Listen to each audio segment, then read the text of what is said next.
Great. Hey, everybody. Thanks for joining us. I'm Bren, the host of this live garden chat on Blab, and I'm really excited this afternoon. We have Danny on from SelfEco. Hey, Danny, how you doing? Hi, we're doing great here. Great. That's awesome. So welcome. If you're joining us live, we have quite a few people in the chat room today. Very exciting. How about, can you type in a 1 in the chat room if you're into gardening, or if you're into gardening, if you garden, you can houseplants, herb container on your back deck, whatever. Let us know that you're there and you're alive.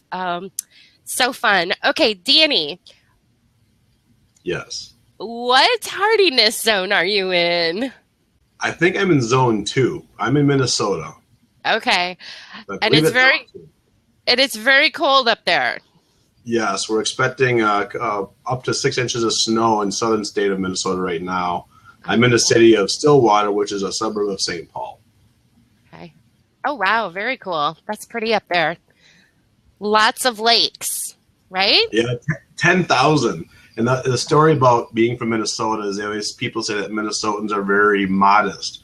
So we actually have like 12,000 lakes, but we only admit of having 10,000. So we want to make sure we understate some of our stuff. That's crazy. So with it being so cold up there, do you get to do much gardening? Well, I know people that do have like grow lights and stuff in their basements and on the windowsill, but a lot of times it's little herb gardens on the windowsills. But no, this is where springtime is so exciting for people in the Midwest, because it gives you a chance to get your hands dirty again. Very good, definitely. So tell us a little bit about, okay, so you're a dad. You shared that with me earlier. Yeah. And what got you interested in thinking about containers, like this cool little product that you've come out with?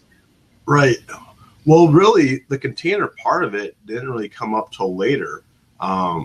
When I'm a manufacturer, so my grandparents were in manufacturing, my parents, I'm a third generation manufacturer. And what I found out when I talked to a lot of my kids' friends, they haven't been exposed to manufacturing. They haven't been exposed to how things are made. So with that, I thought it was important to get them exposed to farming and gardening. Yeah. And so we decided to do a salsa garden in the backyard. It's amazing as a father to have kids excited about gardening and having kids eat vegetables that they would never have eaten prior. I have kids that look forward to making homemade salsa. I have kids that look forward to eating eggplant. I mean, imagine eggplant. We'd say, hey, kids, we're going to eggplant. They would never eat it in the past. Never. But now that they grow it, now that they're growing it, they're saying, this is the best eggplant ever, Dad, and they look forward to it. So the excitement was just showing them and getting them exposed to how things are grown instead of everything. Some of the new generation of kids think the stuff is grown in the stores. Right. So as our garden grew, it went from like a 4-foot garden to an 8-foot garden. Then there was a little 4-foot garden next to the 8-foot garden. It kept growing. As we bought more plants from the farmers markets, we realized we were planting, more for more produce and excitement and experimenting with things, but we're getting left over with more of these petroleum pots.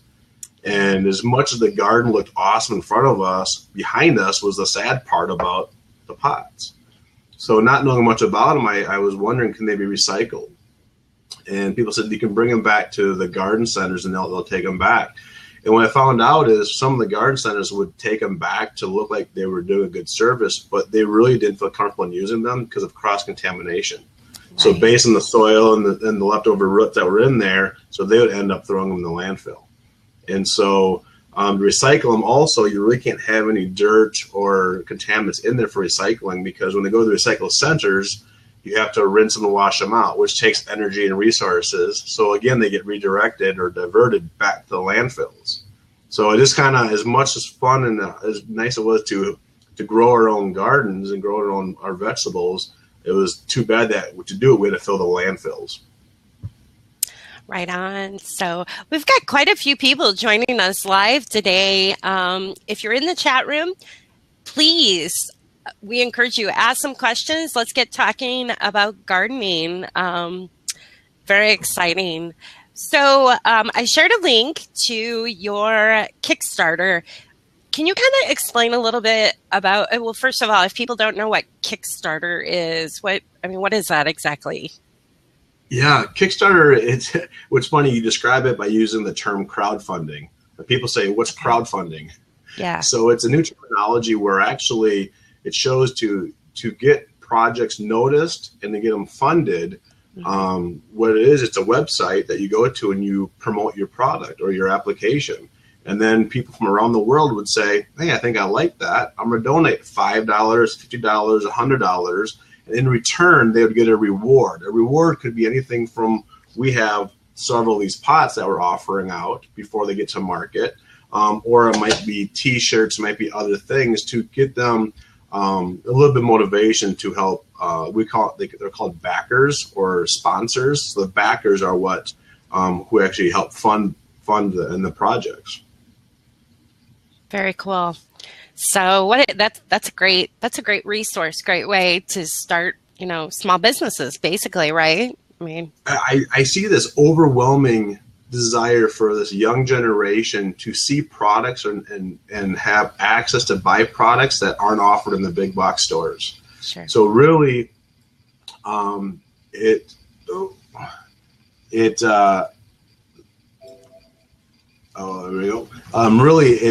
shows that the younger generation wants to go and buy something that maybe Lowe's or Home Depot isn't offering.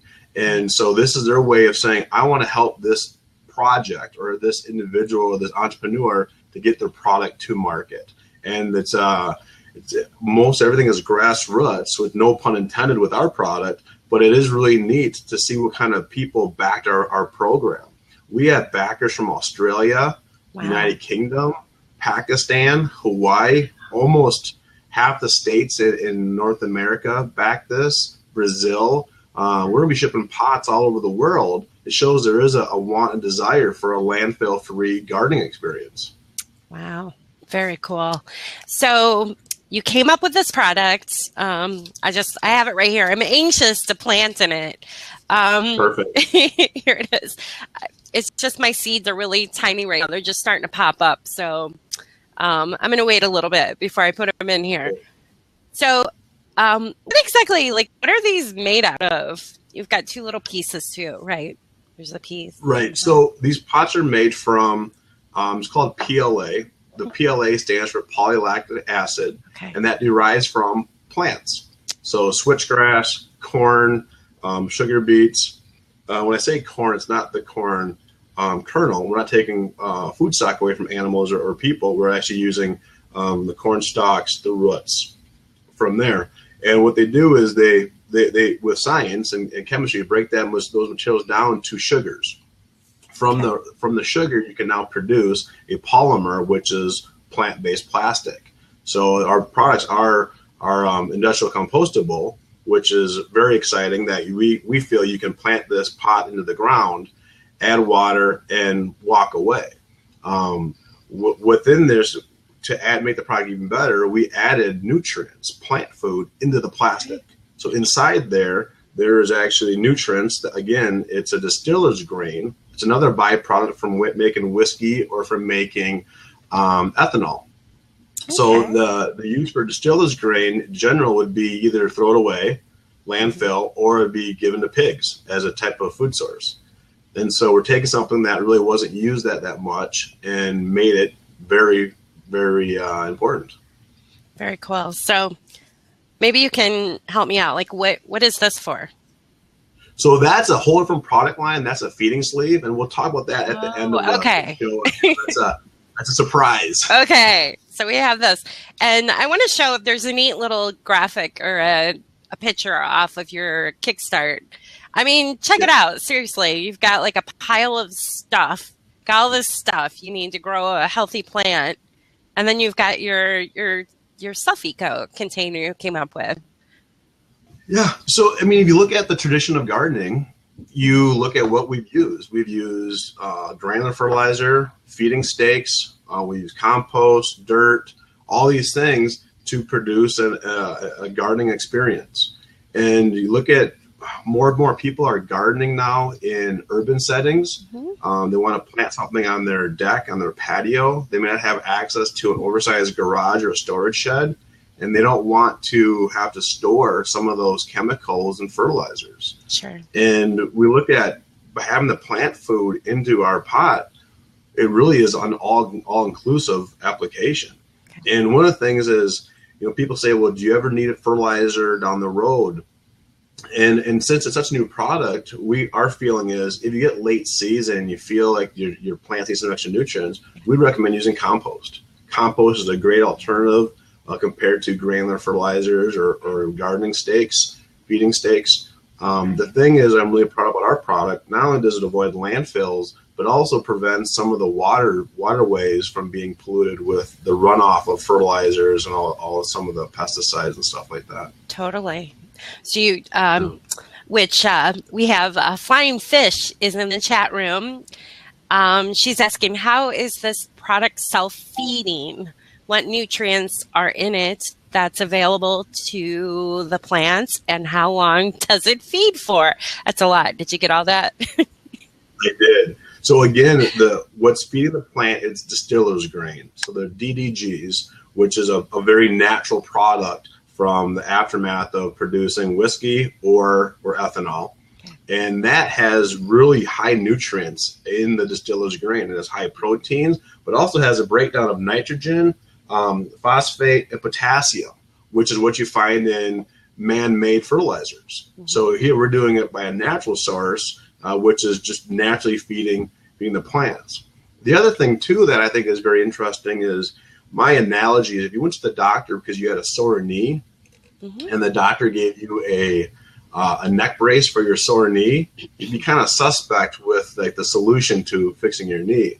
So when we plant a plant in the ground, the roots are below the surface of the ground. Okay. But when we add granular fertilizer, we're adding fertilizer to the top part of the soil. Sure. And then we hope with the fingers crossed that we get just enough amount of moisture and rain that it goes down and finds the roots.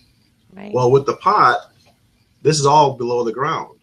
So when it breaks down and feeds, as the roots go out to feed on it, it's really direct source feeding.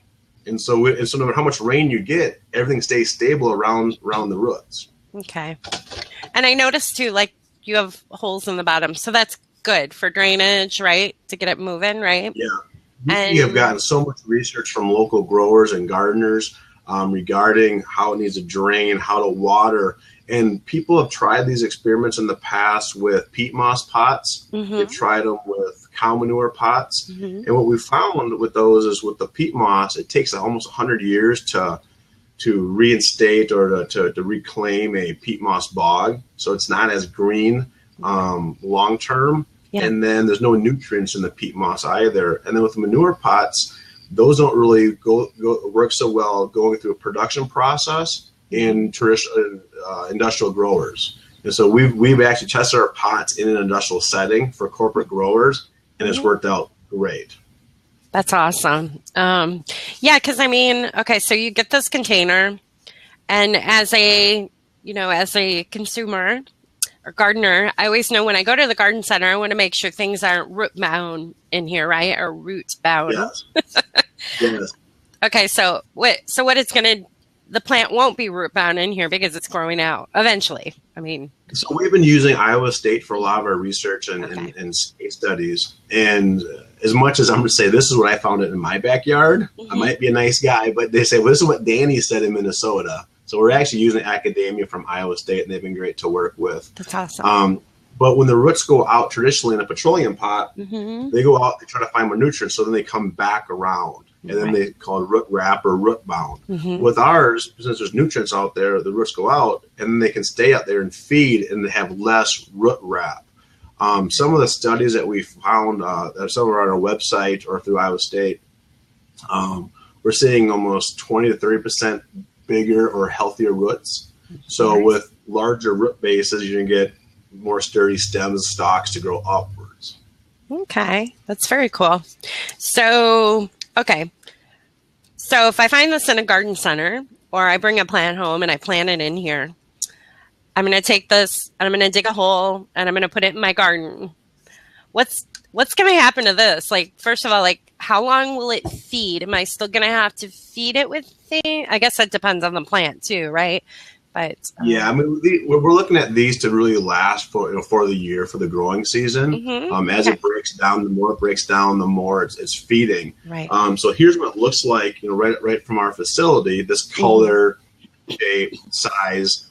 But once it starts being used, the material starts to change colors. So here's some little peppers that you start seeing that it's changing color. It means that the stillage grains are working and they're feeding the root source of the plant. And so that was what we want. We designed these to break down in a growing season. And so you would take this, and after you'd plant it, you would now pull the tabs off on these sides and then plant it into the ground. So that way you can walk away. Yeah. Now, one thing that we did, which was unique, because we've gotten so much feedback, it's amazing gardeners how many opinions they have. Everybody knows how to do it better than the next person. Sure. So we designed enough space from the top lip to the bottom to help prevent against cutworm defense. So cutworms go in and they do a lot of harm to people's tomato plants if they're planted too early in the season. And so we actually designed this into this. We also designed it where you would pull the tab out, and then it would leave more room in the bottom for the roots to come out and expand and grow. People have tried these applications with peat moss or fabric or other materials, and the problem when you plant them in the ground is that the materials don't break down fast enough for the roots to get out. And so we're given access right away for the roots to get out and grow across and down while continuing being fed. Very cool. So this is exciting. This is great. This is great information. And speaking of which, we have a lot of people live with us today. Very exciting. Thank you for joining us. I'm speaking with Eco Danny. You can click on his little face there on Blab and follow him on Twitter. I encourage you to do that. And please ask questions. This is exciting technology. It really is. Have you had a lot of interesting people reach out to you about this product? Yeah, I have. We've had, it's amazing. We've had some large gardening companies, some very household names that I won't disclose yet, but had a lot of interest in our product. We've had a lot of people that want to come work for me. So we've had people that a lot of people want to sample it. We talked to a lot of greenhouses and growers, and they go through between 20 to 200,000 pots in a growing season. Yeah. And what happens at the end of the season when, let's say you have some that die or some that don't sell, and what do you do with those? Well, traditionally you would take them out of the petroleum pots and then compost. But now you can take the whole pot and the plant and compost. So it does save some time and energy, but also that gift that you showed of the plant growing, what would happen if we are seeing faster growth in plants? What if we're seeing 2 or 3 weeks faster growth before they need to go to market? Can a traditional grower get another round of growing in their greenhouses or their facilities with the same amount of energy and the same amount of water? So what does this do? I know we've talked to some other people that work with third world countries, and there's some issues of trying to plant product on mountainsides or really sloped hills because you can't add fertilizer because it runs down to the waterways. Right. Well, now you're planting the nutrients right into the mountain or the hill, so the nutrients continue to feed the roots. And of Iowa State, when they did their test study, they found that you could get more fruit per stem. So if we took this to a third world country or maybe less fortunate areas that don't have as great soil, what if you could harvest more food with less resources? So this is so exciting. And at the end of the day, you look at, we're competing with petroleum pots that use drilling for oil. Usually it's over the Middle East. You're shipping it here, and then you're refining it to make petroleum pots. And then you need to put those petroleum pots into a landfill. Or we can harvest a renewable resource such as switchgrass, corn, and then put it back in the land. I just think it's really exciting. And when people look at the safety factors, you look at people that have pets and animals. And if you read the back of a bag of fertilizer. Do not be contact with skin, eyes. Keep away from pets, children, waterways, all these things. And that's what they had to state that on the back of their packaging.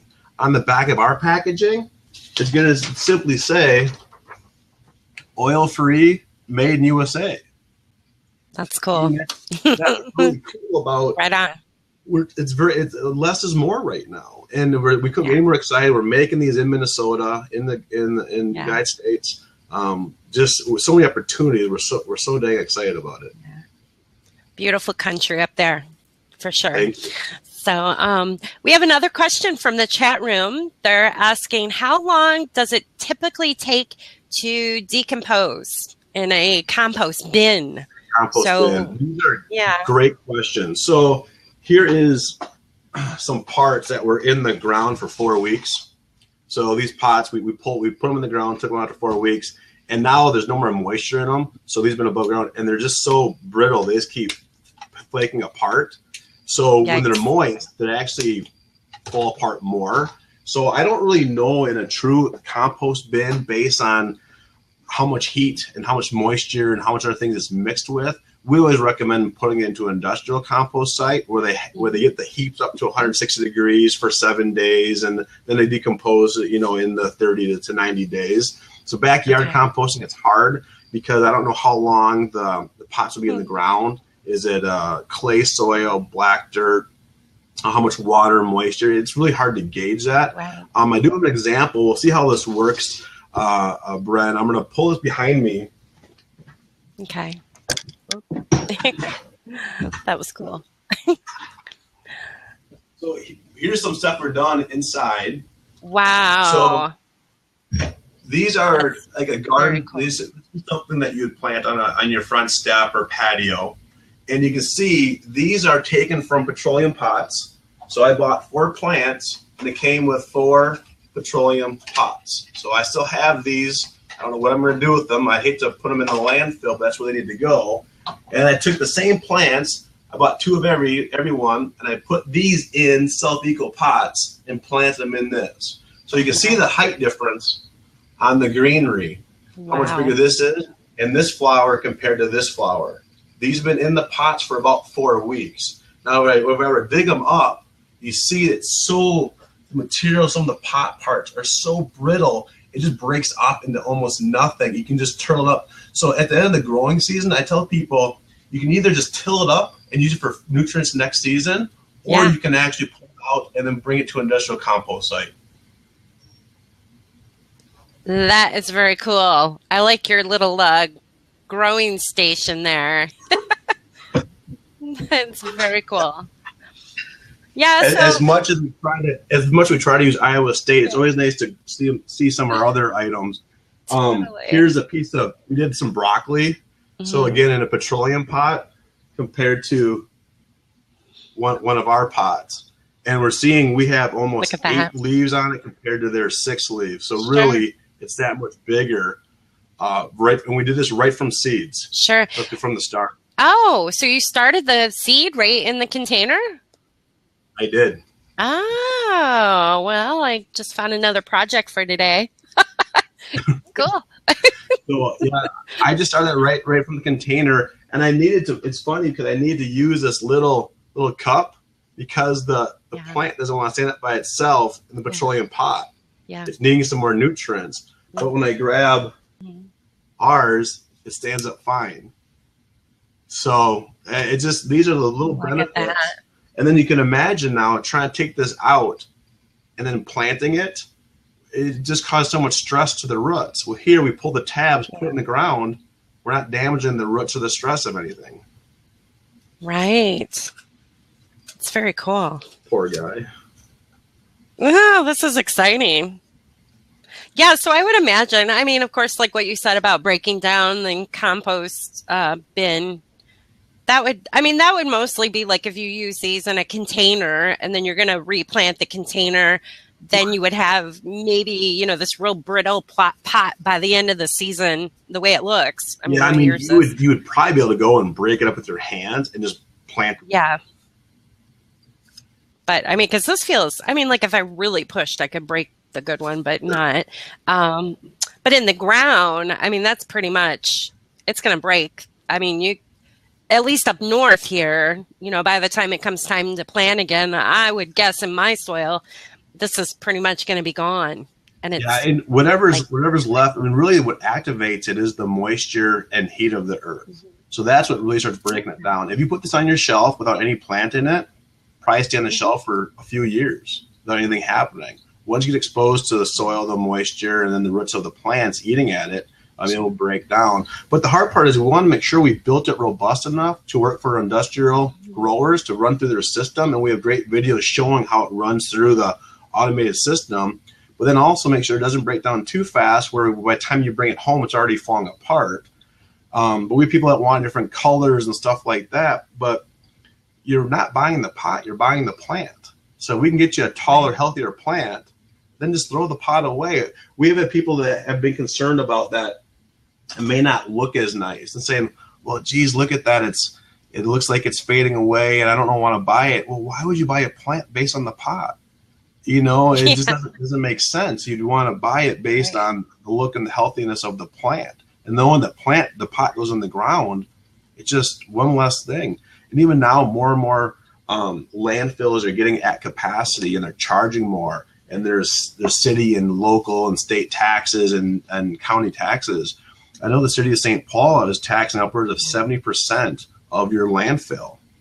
And so if you're getting charged X amount per month to deliver stuff to the landfill, you're getting taxed 70%. When you recycle or when you compost or bring things to organics, there's no tax on that. So it is a cost savings. Definitely. I'm gonna show that graphic again. I just love that. I mean, you really make a statement very there. Simple. Yeah, I mean, very look simple. At that. Our pot goes in the ground. Their pot goes to a landfill with 200 million other pounds of petroleum pots we put in there every year. And I always say, if we're planting something to do something good for the planet, it's unfortunate we have to continue to put things in the landfill. Right. Definitely. Now you got a cool thing here though. Can we touch base on this little fun thing? Sure. So we don't want to just have one product. We want to have a product line. So what happens is you go buy a flat of plants. We would like to have it where the growers are already putting these feeding sleeves into the trays. That's what that is. When you pull your plant out, you can now plant this. We all have so many times we've gone to go and garden. You take a couple fingers or a back of a hole and you plant it, and then you end up damaging it with the stem and it falls over, and you try to top it up. Well, here you can plant these and then just walk away, and now you're feeding. There's slots in here for the roots to get out and continue to grow. So the one I gave you, Bren, would be one that if somebody did not use this into the tray, you could take the plant, put it in here, and then push down. That way you have 2 fingers for the right depth, has a nice point on here to get down, and it gives a nice structure support without damaging stress to the roots. So that way the plant will go up and the roots have room to get out, but as it breaks down, it'll continue to feed right there. That's awesome. Smart thinking, Danny. Seriously. I'm having the time of my life right now doing the product development for truly a green product. And then we're not greenwashing. Yeah. This really does solve a lot of issues, even for non-gardeners. I know what we're doing and why we have to use so many fertilizers and things like that in the previously. This can truly offset that by using natural renewable resources. Yeah. Definitely. So we had a question in the chat room, which, by the way, thank you, everybody. We've got a great crowd on here live. Welcome to this Garden Chat live here. Someone in the chat room, Danny, had asked, are there different sizes of this, or do you just basically? So right now with our research, we're doing a 4-inch pot, but then we'll soon to follow would be a 3-inch pot. But we're trying to, with the revenues from Kickstarter campaign, and I think we have 6 or 8 days left of funding for Kickstarter. So please go there, share it, tweet it, fund it. That'd be great. But then we want to start out with the 4-inch pot, and then from there come out with a 3-inch, and then introduce our feeding sleeves to go with the trays. So that's kind of the agenda. We'd like to really grow with different sizes with profits from our original 4-inch pot. Right. Yeah. Yeah. Unfortunately, all these great ideas need money to back yes, it. Right? and we're really pretty set in our ways of manufacturing those in America. So we don't believe in taking shortcuts. We believe in doing it right once. And so these are going to be made stateside and to support local jobs in the local economy. That's very cool. So if you're joining us live, I just shared the link to the Kickstarter program. I think, Danny, if you go to Kickstarter.com and you put SelfEco in the search, it should take it right to the page, right to your page. Yeah, right? so go to SelfEco or search Garden Pot on the Kickstarter page. Okay. If you go to our own website, SelfEcoGarden.com, there's links to the links there, also more data. I see somebody says, where can I find the product? Yeah. BG_garden. We're selling them direct right now. We're trying to work with local distributors and national distributors. We're kind of the chicken and the egg right now of marketing it, producing it. We will make sure we have access for them for this spring for people that want to try them out.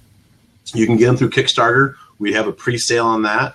It's kind of cool in Minnesota. We're going to announce this in a couple of days that we have a local grower that wants to do a pre-sale on tomatoes, peppers, and some herbs, and saying if you let them know what you want to buy in advance, they will go ahead and grow these into these pots. So when you pick them up, like I say, over Mother's Day weekend, you will have a landfill-free experience. So I'm so excited that there's some local growers are starting to embrace that. And nurseries saying, because it's so new, it was hard to get into last year's marketing.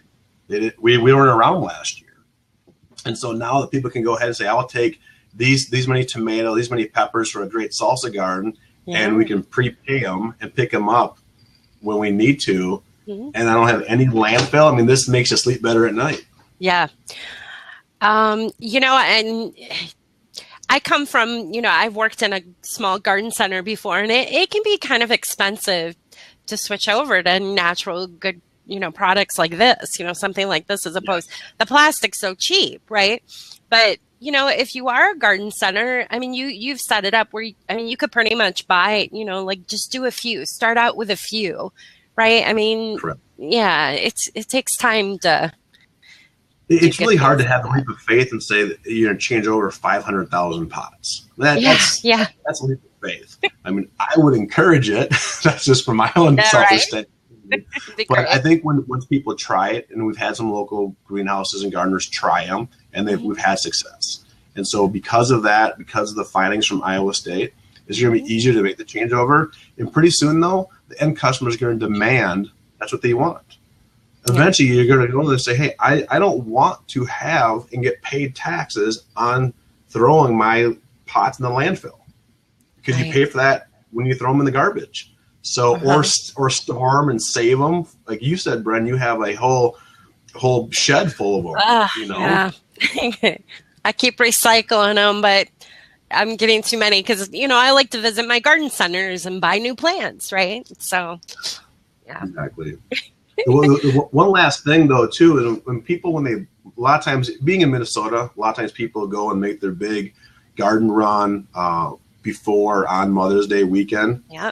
What happens is you might have other plans. It might be raining. So when you get all your pots and you have your trays, people feel like, well, do you water them in the trays, and do you give them plant food? Because if it takes a week to plant them in the ground, people worry about them starting to lose a little bit of life while they're waiting to plant, to sit in the garage or the side of the house. Right. Well, knowing that if you have your plants are in here, if it takes a week or two to plant them, they're still being fed as long as you continue to get water to them.